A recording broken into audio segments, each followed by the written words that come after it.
మీ కథల సమయానికి స్వాగతం. నేను మీ రమ్య. హలో అండి.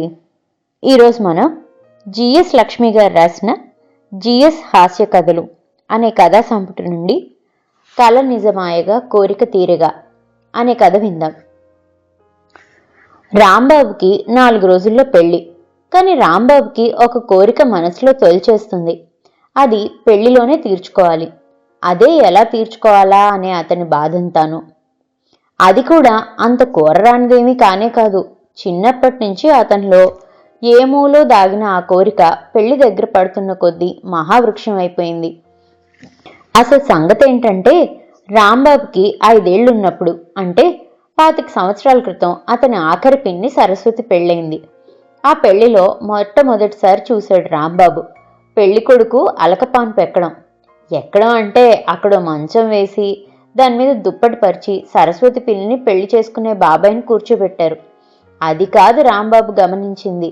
ఆ తర్వాత జరిగిందే అతన్ని అబ్బురపరిచింది. ముందు తాతగారు వచ్చి పెళ్లి కొడుకుని మిగిలిన పెళ్లితంతు జరిపించడానికి రమ్మన్నారు.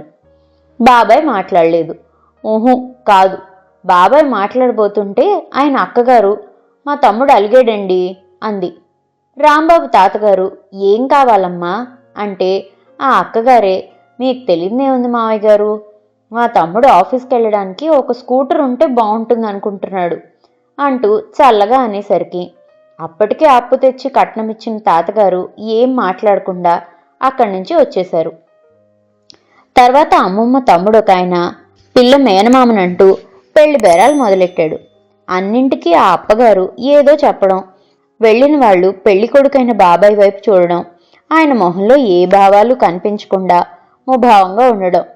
పెళ్లిలో ప్రతి వాళ్ళు పెళ్లి కొడుకు అలకపాన్పు దిగాడా అని అడుగుతుంటే అబ్బే ఇంకా ఏది అని జనాలు చెప్పుకుంటుండడం చూసి 5 ఏళ్ల రాంబాబు పెళ్లిలో అలకపాన్పుకున్న ప్రాముఖ్యతను చూసి ఆశ్చర్యపడిపోయాడు. అలాగా పెళ్లిలో పెద్ద మనుషులందరూ ఒకరి తర్వాత ఒకరుగా వచ్చి పెళ్లి కొడుకుని ఒప్పించడానికి ప్రయత్నించడం. ఆఖరికి బాబాయ్కి ట్రాన్సిస్టర్ కొనిస్తానని తాతగారు చెప్పాక బాబాయ్ ఆ మంచం దిగి మిగిలిన పెళ్లి తంతు జరిపించడం చూశాడు.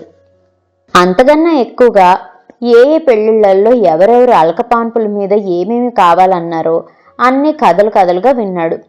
అన్నింటికన్నా ఎక్కువగా పెళ్లిలో పెళ్లి కొడుకు ప్రాముఖ్యం అంతా ఆ అలకపాన్పు ఎక్కడం దగ్గరే ఉందన్న నిశ్చితాభిప్రాయానికి వచ్చేశాడు రాంబాబు. ఎందుకంటే ఒక్కొక్కరు వచ్చి పెళ్లి కొడుకుని బ్రతిమాడడం, అతను బిగుసుకుపోయి కూర్చోవడం, అతను కూర్చున్న తీరు, పలికించిన భావాలు, అన్న మాటలు రామకథలాగా ఒకరికొకరు చెప్పుకోవడం, ఇవన్నీ చూస్తుంటే పెళ్లి చేసుకోవడం అంటే అలకపాన్పు ఎక్కి అందరి దృష్టిలోనూ పడడమే అనేసుకున్నాడు అతను. తర్వాత రాంబాబుకి 10 ఏళ్ళప్పుడు పెద్ద మామయ్య పెద్ద కొడుకు పెళ్ళైంది. అప్పుడు అతను కూడా అలకపాన్పు ఎక్కుతాడు, చక్కగా చూడొచ్చు అనుకున్న రాంబాబు ఆశ నిరాశ అయింది. ఎందుకంటే అప్పటికే పెళ్లిళ్లలో పద్ధతులు మారిపోయాయి. పాతకాలంలో లాగా ఆ టైంలో సీన్ చేయకుండా అల్కపాన్పు మీద ఏమివ్వాలో అల్లుళ్ళు ముందే మావగారికి చెప్పి ఆ సమయానికి ఎటువంటి ఆర్భాటము లేకుండా కావలసినవి పుచ్చేసుకుంటున్నారు. కానీ ఇదేమీ నచ్చలేదు రాంబాబుకి. అసలు పెళ్లి కొడుకనే గుర్తింపేది, ఆ హడావిడేది? అదే అడిగాడు పెద్ద మావయ్యని. దానికి పెద్ద మావయ్య గట్టిగా నవ్వేసి, అరే నీ పెళ్లి టైంకి మళ్ళీ పద్ధతులు మారిపోతాయిలేరా, అప్పుడు నేనే నీ పెళ్లికి అల్కపాన్పు వేయించి నీ పక్కనుంటా అని మాట కూడా ఇచ్చేశాడు. కానీ అదేంటో అప్పటి నుంచి రాంబాబు గమనిస్తూనే ఉన్నాడు. పెళ్లిలో పద్ధతులు మారాయి నిజమే, కానీ ఎవరూ మళ్ళీ పాత పద్ధతుల వైపు వెళ్ళలేదు. అంతా కొత్తవే కలుపుకుంటూ పోతున్నారు తప్పితే పాతనాటి ఊసే ఎత్తటం లేదు. ఆడపెళ్లివారు మగపెళ్లివారు అందరూ కలిసిపోయి సరదాగా పెళ్లిళ్ళు చేసేసుకుంటున్నారు తప్పితే అసలు పెళ్లి కొడుకు అంటే ఒక ప్రత్యేకత, ఆ సమయంలో అతనికి ఇవ్వవలసిన ప్రాముఖ్యత ఏమీ పట్టించుకోవటం లేదు. తన పెళ్లిలో కూడా తనకి ప్రాముఖ్యత లేనప్పుడు ఇంకా పెళ్లిలో విశేషమే ఉంటుంది. ఇది ప్రస్తుతం రాంబాబు సమస్య. ఏ విధంగా చేసి పెళ్లిలో తన ప్రత్యేకతను చూపెట్టుకోవాలో అతనికి అర్థం కావటం లేదు.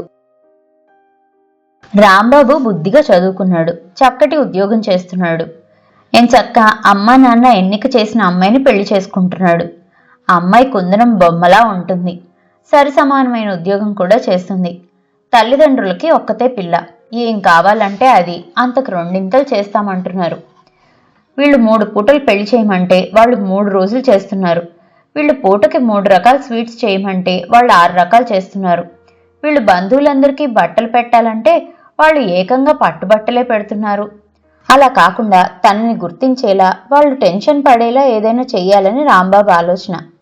అలా టెన్షన్ పడితే తప్ప పెళ్లి కొడుకున్న విలువ తెలియదని రాంబాబుకి చిన్నప్పటి సంఘటనలు చెప్పిన వాటి సారాంశం. కానీ ఇప్పుడు అలా చెయ్యలేడే. ఎందుకంటే ఇప్పుడు అందరూ చదువుకున్న వాళ్ళు, సంస్కారవంతులును. అలాగా ఇంకొకరిని ఇబ్బంది పెట్టడం సంస్కారం కాదని వారందరి అభిప్రాయం. రాంబాబు కూడా దాన్ని కాదనడు. కానీ చిన్ని కోరిక, ఆ పెళ్లి టైంలో తన గురించి అందరూ టెన్షన్ పడాలి. పెళ్లి కొడుకుగా తన విలువను గుర్తించాలి. అది అతని ఆశ. అందుకే పెళ్లి బొత్తిగా 4 రోజుల్లోకి వచ్చేసరికి పెళ్లివారి సంగతి అలా ఉంచి ముందు రాంబాబుకి టెన్షన్ పెరిగిపోయింది. తిండి తినడం తగ్గిపోయింది. పరాకు పెరిగిపోయింది. రాంబాబు వాళ్ళ అమ్మ అనసూయ ఇది కనిపెట్టేసింది. ఏమైందిరా అని అడిగింది. చెప్పడే. అబ్బే, ఆఫీస్లో పని ఎక్కువగా ఉందమ్మా అనేశాడు.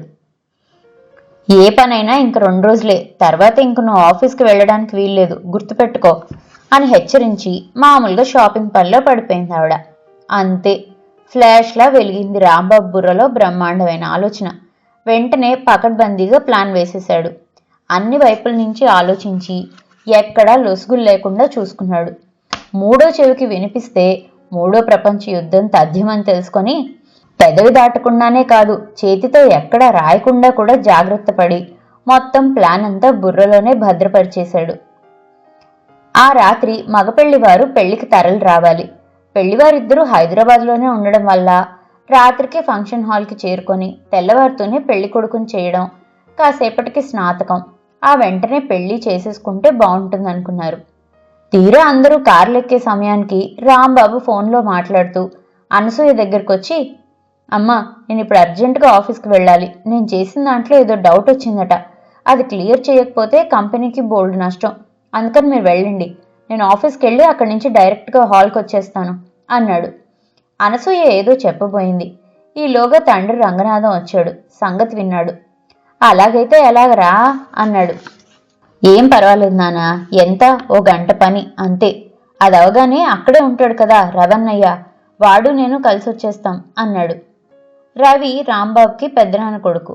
హైటెక్ సిటీలో రాంబాబు పనిచేసే ఆఫీస్ దగ్గరే వాళ్ళిల్లు. రవి భార్య స్వప్న బెంగళూరులో పనిచేస్తుంది. రవి ఒక్కడే ఉంటున్నాడు. అందుకని మర్నాడు పెళ్లి టైంకి వస్తానన్న రవిని కూడా రంగనాథం బలవంతం పెట్టి రాత్రికే వచ్చేలా ఒప్పించాడు. తలమ్ముకున్నాక ఇలాంటివి తప్పదు కదా అనుకుంటూ. సరే, వాడికి ఫోన్ చేయి, తొందరగా వచ్చేయండి అంటూ పెళ్లివారందరూ ఫంక్షన్ హాల్ చేరుకున్నారు. అబ్బాయి ఏడండి అని ఆడపెళ్లివారు అడిగిన దానికి వెనకాల వస్తున్నాడు అని చెప్పారు. టాక్సీ పిలిపించుకొని ఊరి చివరి రిసార్ట్ వైపు వెళ్తున్న రాంబాబు హుర్రే అనుకున్నాడు, సంతోషం పట్టలేక. పెళ్లి కొడుకు అలకపాంపు ఎక్కకపోతేనే కాసేపు ఆడపెళ్లి వారిని టెన్షన్ పెట్టి తన ప్రత్యేకతను చూపించుకుంటాడు అనుకున్నాడు. ఆడపెళ్లి వారితో పాటు అమ్మా నాన్న కూడా టెన్షన్ పడతారని గుర్తురాగానే ఒక్క క్షణం రాంబాబు గుండె కలుక్కుమంది. మళ్ళీ అంతలోనే ఎంతసేపు, మహా అయితే 1 గంట అంతే అనుకున్నాడు. అందరూ పెళ్లి కొడుకేడి అనుకుంటూ ఆతృతగా ఒకళ్ళనొకళ్ళు అడుగుతుండడం గురించి ఆలోచిస్తుంటేనే అతనికి పరవశం వచ్చేస్తుంది. చిన్నప్పటి నుంచి లోపల దాగున్న కోరిక తీరబోతున్నందుకు ఊహించుకుంటున్న కొద్దీ రాంబాబుకి వద్దనుకున్న లోపలి సంతోషం పైకి తన్నుకొచ్చేస్తుంది. ఆ రాత్రికి రిసార్ట్లో ఒక రూమ్ మొన్ననే బుక్ చేసుకున్నాడు. చేతిలో మొబైల్ లేకుండా, క్రెడిట్ డెబిట్ కార్డులు లేకుండా కొన్ని వేలు మటుకు జేబులో పెట్టుకుని రిసార్ట్లో బుక్ చేసుకున్న రూమ్లో దిగిపోయాడు అతను. టైం అవగానే డిన్నర్ తెచ్చాడు రూమ్ బాయ్. సహించకుండానే ఏదో తిన్నాననిపించాడు. అతని ఆలోచనంతా ఫంక్షన్ హాల్లో ఉన్న మనుషుల మీదే ఉంది. 1 గంటలో రవన్నయ్య హాల్కి వెళ్తాడు. పక్కనే తను కనబడకపోతే అప్పుడు మొదలవుతుంది చూడు తమాషా.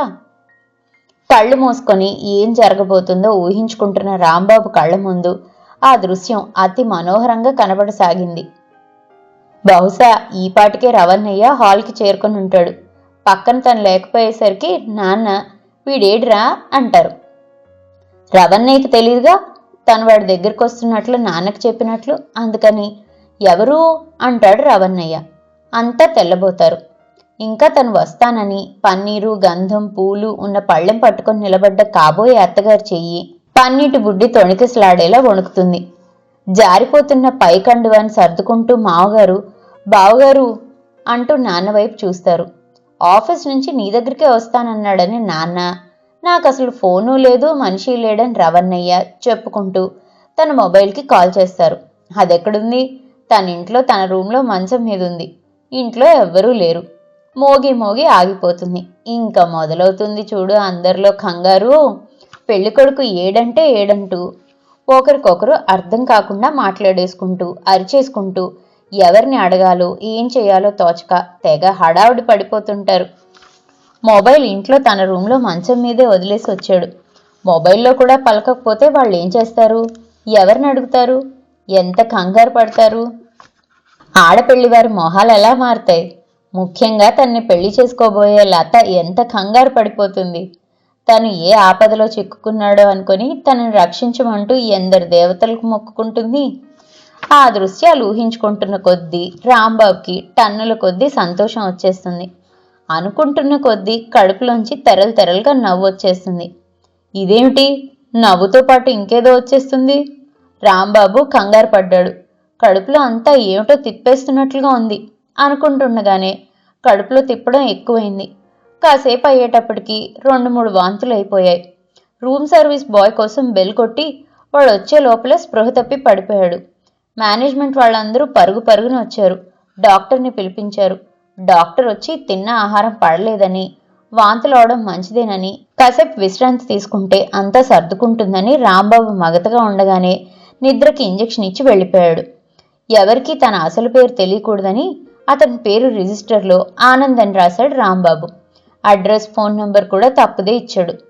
అందులో ఉన్న నంబర్కి ఫోన్ చేస్తే అసలు ఆ నంబరే పలకటం లేదు. ఇంకా అక్కడ వాళ్ళకి ఏం చేయాలో తెలియక ప్రమాదం లేదు కదా, లేచాక ఆయనే చెప్తాడు అనుకున్నారు. అక్కడ ఫంక్షన్ హాల్ దగ్గరున్న రాంబాబు తండ్రి ఓ గంట ఆగి రాంబాబుకి ఫోన్ చేశాడు.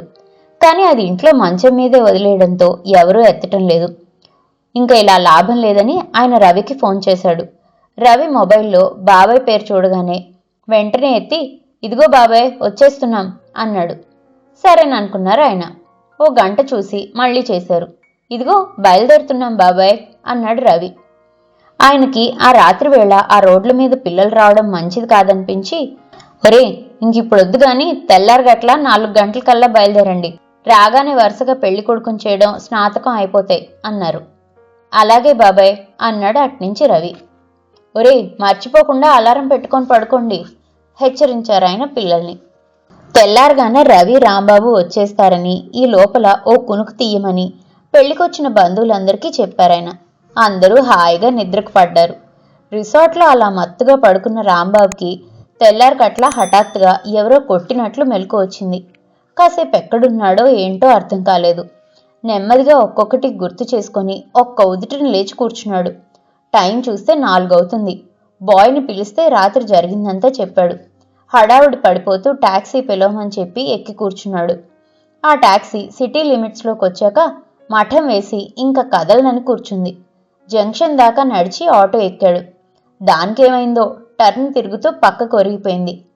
పాపం రాంబాబుకి, కాబోయే పెళ్లి కొడుక్కి రోడ్డు పక్క రాళ్లు కొట్టుకొని మోచేతులు మోకాళ్ళు చెక్కుకుపోయాయి.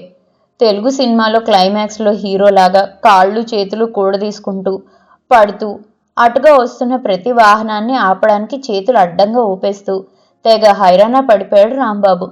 అలాంటి అవస్థలో ఉన్న రాంబాబు పక్కన ఒక కారు ఆగింది. ఎవరా అని చూస్తే రవణయ్య, స్వప్నవదిన ఉన్నారు అందులో. అరే రాంబాబు, నువ్వేమిట్రా ఇక్కడ, ఏమైంది ఆతృతగా అడిగాడు రవి. ప్రాణం లేచొచ్చింది రాంబాబుకి. అవన్నీ తర్వాత చెప్తాను, ముందు నడు అంటూ కారు ఎక్కి కూర్చొని, అవును నువ్వు నిన్న రాత్రికే రావాలి కదా, ఇప్పుడొస్తున్నావేం అని అడిగాడు. అది కాదురా, అనుకోకుండా మీ వదిన బెంగళూరు నుంచి వస్తున్నానని ఫోన్ చేసింది. ఇప్పుడే బస్ దిగింది. బస్టాండ్ నుంచి డైరెక్ట్గా ఇక్కడికే వస్తున్నాం. బాబాయ్ ఫోన్ చేస్తే కూడా అదే వచ్చేస్తున్నావనే చెప్పాను. బాబాయ్ కూడా అదే అన్నాడు. చీకట్లో రావద్దు, తెల్లారాక రమ్మన్నాడు. ఒక్కసారి పెళ్లి కొడుకుని చేయడం అన్నీ అయిపోతాయన్నాడు. మరి ఇదేమిట్రా, నువ్విక్కడ రోడ్డు మీద ఇలా ఉన్నావేంటి అన్నాడు రవి. రాంబాబుకి అర్థమైంది. రాత్రి రవి ఫంక్షన్ హాల్కి వెళ్ళలేదు. తను రవి దగ్గర ఉన్నాడనే పెళ్ళింట్లో అందరూ అనుకుంటున్నారు. వదినతో కలిసి వస్తాం అని రవణ్ణయ్య చెప్పడం వల్ల వాళ్ళందరూ తనతో కలిసి రవణ్ణయ్య వస్తున్నట్లు అనుకున్నారు. అంటే పెళ్ళింట్లో ఎవరూ రాత్రి తన గురించి టెన్షన్ పడలేదు. ఎక్కడ లేని నిస్త్రాణ వచ్చేసింది రాంబాబుకి. అయిపోయింది, అంతా అయిపోయింది. తన కోరిక, చిన్న కోరిక, చిన్ననాటి నుంచి పెంచుకొస్తున్న కోరిక ఆఖరికిలా నీరు గారిపోయింది అనుకుంటూ దగ్గరవుతున్న ఫంక్షన్ హాల్ని చూస్తూ నీరసంతో తల వాల్చేశాడు. కంగారు పడిపోయాడు రవి. కారు ఆపగానే ఎదురుగా నిలబడ్డ వారందరితోనూ తప్పుకోండి తప్పుకోండి అంటూ రాంబాబుని చేతుల మీద తీసుకొచ్చి అక్కడ సోఫాలో పడుకోబెట్టాడు. అందరూ ఏమైంది అంటూ కంగారు పడిపోయారు. డాక్టర్లైన బంధువులు గబగబా ముందుకొచ్చి పల్సు గట్రా చూశారు. రంగనాథం గారు నిశ్చేష్టులై నిలబడిపోయారు. అనసూయ హడావుడి పడిపోయింది. కాబోయే అత్తగారు మావగారు కాళ్ళు చేతులు ఆడక శిలా ప్రతిమలైపోయారు. పెళ్లికూతురు రూంలోంచి పరిగెత్తుకుంటూ వచ్చేసింది. కొందరు చల్లటి మంచినీళ్ళు అందిస్తే ఇంకొందరు వేడివేడి హార్లిక్స్ తెచ్చారు. మరికొందరు తాజాగా పళ్ళరసం తీయించుకొచ్చారు. కాస్త తెప్పరిల్లిన రాంబాబు నెమ్మదిగా కళ్ళు తెరిచేటప్పటికి అందరూ తన వైపే ఎంతో ఆతృతగా చూస్తుండడం కనిపించింది. అంతే, చిన్నప్పటి నుండి మనసులో ఉండిపోయిన కోరిక తీరిన వేళ రాంబాబు ఒక్కసారిగా హుర్రే అని అరిచేశాడు. ఇదండి కల నిజమాయగా కోరిక తీరిగా కథ. ఈ కథ gotelugu.com అంతర్జాల వారపత్రికలో 28/2/2014 సంవత్సరంలో ప్రచురితమైంది. మరో మంచి కథతో మళ్ళీ కలుసుకుందాం. అంతవరకు సెలవు. కథ కనుక మీకు నచ్చినట్లయితే లైక్ చేయండి, షేర్ చేయండి. అండ్ మరిన్ని ఇంట్రెస్టింగ్ కథల కోసం ప్లీజ్ సబ్స్క్రైబ్ టు మీ కథల సమయం. Thank you.